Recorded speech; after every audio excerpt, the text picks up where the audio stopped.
Ah bah, je l'ai senti passer cette journée.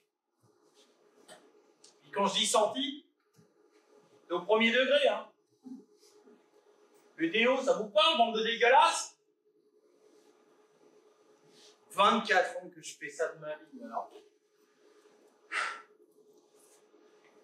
Ah, puis encore, pas comme les bourgeoises qui se lavent pas pour attirer le mâle. Et elles mettent de l'eau de Cologne de Monoprix pour cacher les effluves de culottes. Alors forcément, à cette heure-ci, ça commence à refouler.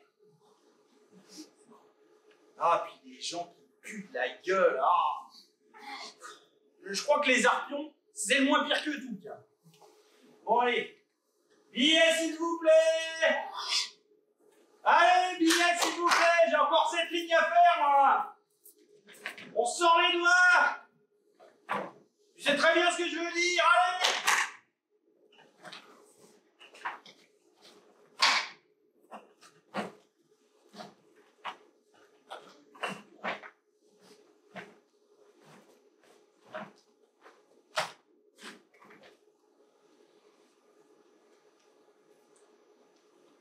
Je suis profondément malheureux quand je suis contraint à la solitude.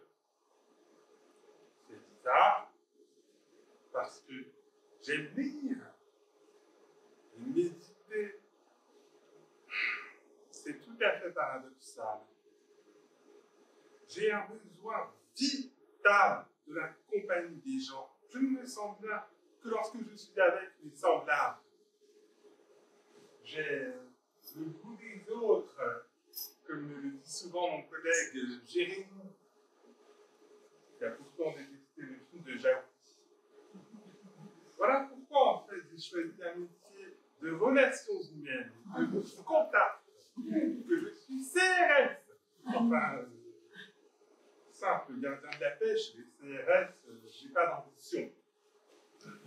Mais ce métier, on est tout le temps en synergie avec ses collègues et en lien étroit avec ce public. Je crois que c'est vraiment ce qui me convenait le mieux.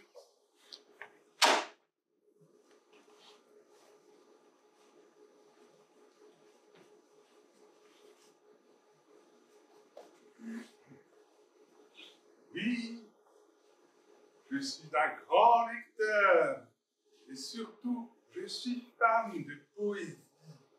Et quand je ne suis pas en mission, je dévore les recueils de poèmes de la littérature française.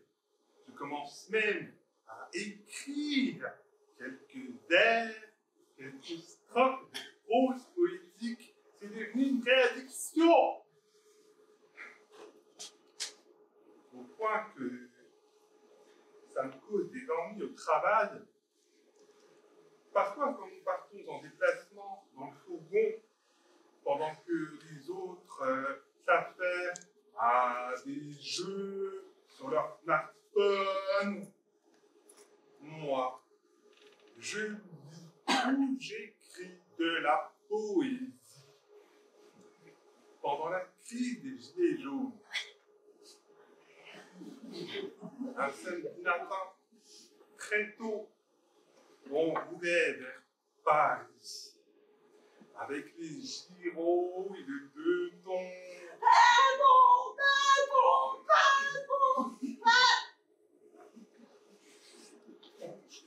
J'ai fait plonger dans Paul Valéry, un poète que j'adore.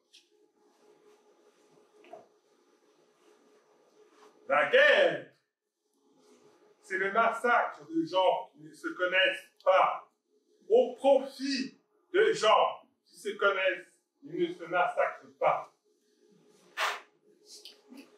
J'étais tellement à fond dedans que je n'ai pas entendu le major qui nous donnait les dernières consignes avant d'arriver sur le lieu de la manifestation.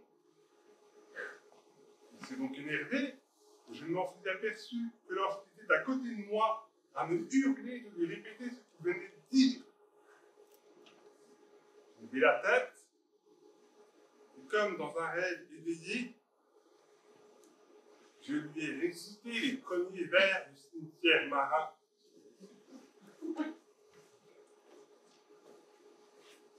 Ce toit tranquille marche les colombes, entre les papalpites, entre les tombes, milieu juste, il compose de feu. La mer, toujours à recommencer. Oh, récompense après une pensée, qu'un long regard sur le calme des yeux.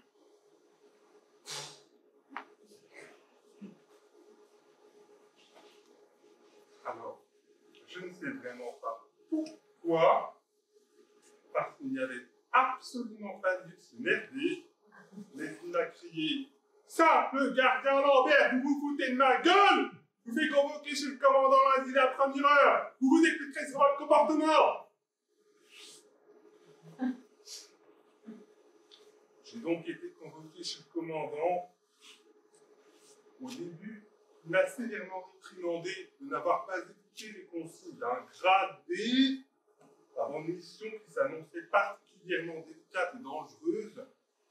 En effet, nous eûmes 2 blessés dans la section, plus 3 traumatismes crâniens déclarés chez les manifestants que nous avons eu pour consigne de contenir ce jour-là. Mais ce n'est pas à cause de Paul Valéry ni du cimetière marin.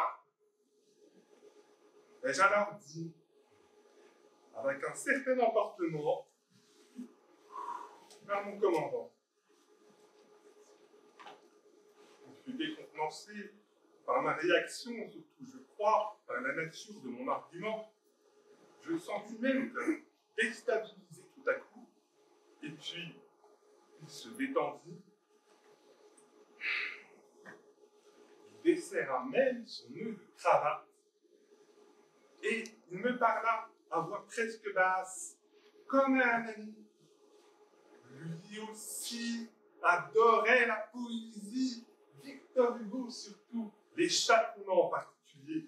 Ah, les châtiments, confia-t-il, avec une émotion inattendue chez ce meneur d'hommes d'attitude intraitable et austère. Ah, la révolte contre l'injustice dans les châtiments. C'est le lyrisme de cette colère-là qui m'a poussé à choisir le service de la République. Je crois bien, Lambert. Vous êtes le premier à qui je confie ce secret. Je compte sur vous pour n'en parler à qui que ce soit. Comprenez que c'est une immense marque de confiance de ma part. Il s'agira de la mériter maintenant. Allez, rompez! Et tâchez de mieux choisir vos alexandrins à l'avenir, me dit-il, avec un sourire complice, et dans un regard qu'on devinait perdu au loin, dans les brumes inspirées du romantisme gaulien.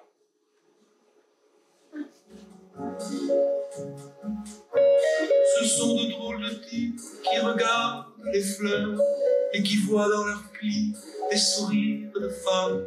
Ce sont de drôles de types qui chantent le malheur sur les pianos du cœur et les violons de l'âme. Leurs bras tout déplumés se souviennent des ailes que la littérature accrochera plus tard à leur spectre gelé au-dessus des poubelles où remourront leurs vers comme l'effet de l'âme.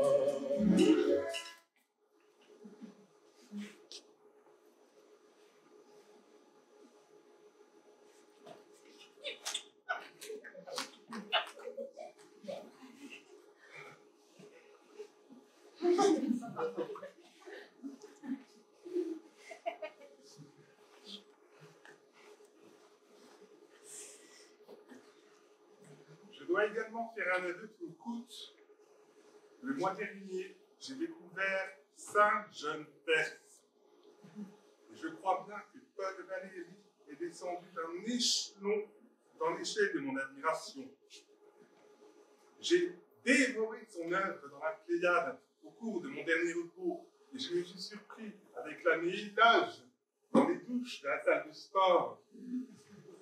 Heureusement, il n'y avait aucun major dans les parages à ce moment-là, mais aucun collègue d'ailleurs.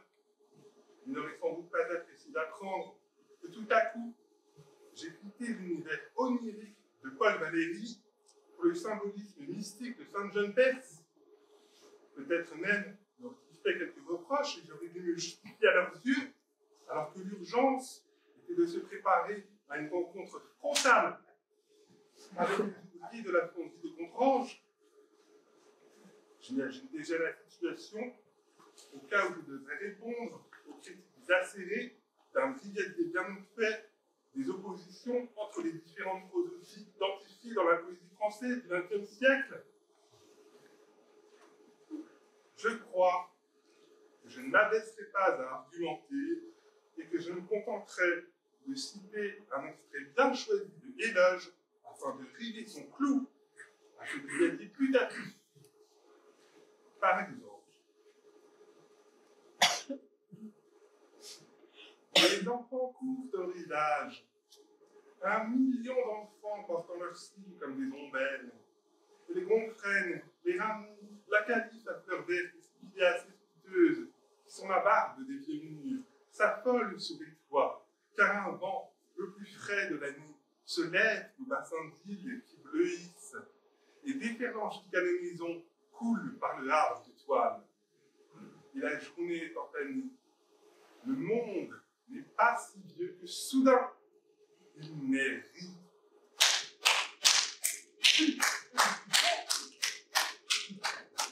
Je crois que le dit brigadier repartirait la tête basse sans demander son reste. Voilà une réponse qui, selon moi, ne souffre d'aucune des parties. Pour finir, je suis passionné par les fleurs et j'herborise volontiers à l'occasion. J'ai d'ailleurs choisi de me soigner par les plantes. Et j'ai, dans mon petit jardin, 186 sortes de végétaux, tous recensés comme menacés d'extinction par le bouleversement climatique et par l'action des pesticides dans l'agriculture. Ces plantes nécessitent d'être cultivées massivement pour qu'elles puissent aider l'espèce humaine dans son difficile combat contre l'extinction programmée du vivant. C'est là ma seconde passion. Mais j'ai plus marre d'en parler avec mes collègues. Surtout en ce moment, nous devons en effet mener bientôt une opération contre un groupe de militants écologistes qui occupent une zone végétale humide, un sanctuaire de plantes dont certains spécimens sont identifiés comme les derniers sur Terre par les chercheurs du CNRS. En gros, une ZAP. Le major dit que ce sont des extrémistes qui veulent nous transformer en esclaves de leur débit écologiste. Les collègues gitanes, quand on parle de ces personnes chevelues et barbues, habillées comme les hippies dans les films des années 60, ils s'esclavent de bonheur à l'idée d'avoir bientôt leur dose de pushing Bolsina. Alors moi, dans ces cas-là, je me tais, effrayé par cette violence, et je récite très fort dans ma tête le bateau ivre de Rimbaud. C'est la seule façon que j'ai trouvé de ne plus penser à cette opération que nous allons inévitablement finir par mener sur ce site jusqu'à présent protégé et où un parc d'attractions sera construit l'année prochaine.